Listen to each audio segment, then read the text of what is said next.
क्या कर जाए? धातु किसे कहते हैं? जो रासायनिक अभिक्रिया में इलेक्ट्रॉन का त्याग करता है उसे क्या कहते हैं? धातु कहते हैं। ऐसे नॉर्मली धातु को पहचानना होगा तो कैसे पहचानेंगे? जिसमें चमक हो, जो चमकता हो उसे क्या कहेंगे? धातु कहेंगे। जो पीटने में फैल जाए वो क्या होगा? धातु होगा। जिसको खींच कर क्या बना दे? तार बना सके वो क्या होगा?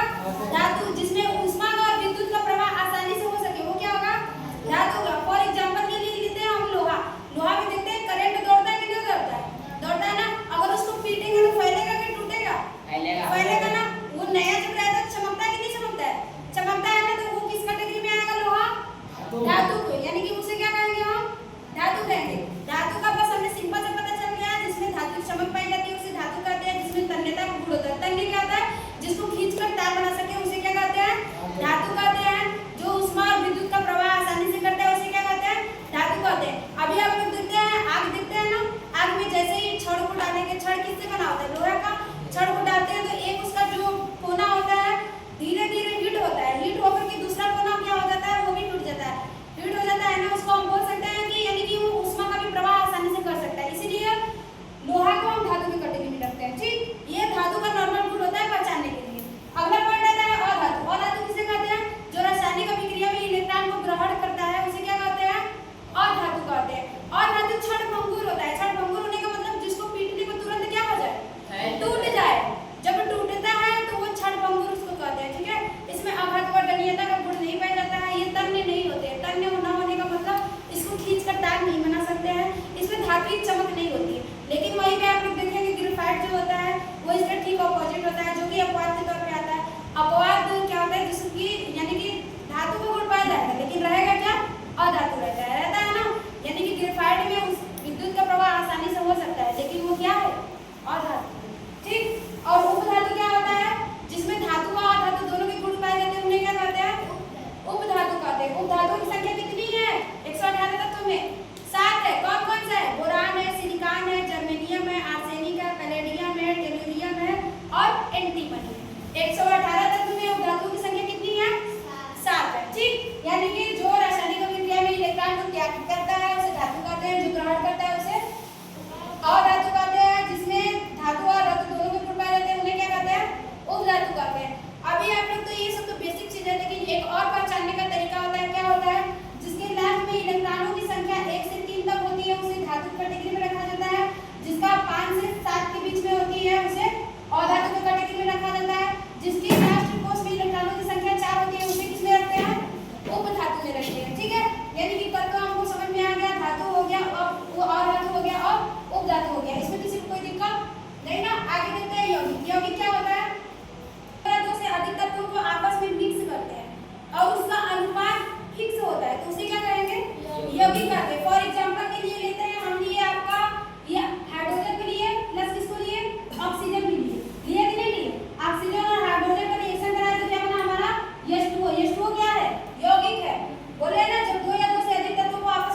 मिश्रण होता है, ठीक है। यानी कि इसको बोल सकते हैं जब दो या दो से अधिक पदार्थों को आपस में मिक्स करते हैं, यदि उनका अनुपात फिक्स नहीं है तो क्या बनेगा हमारा मिश्रण बनेगा। मिश्रण भी दो प्रकार के होते हैं, एक समांगी होता है, दूसरा क्या होता है विसमांगी। समांगी मिश्रण क्या होता है जिसके अवयव आपस में एकदम से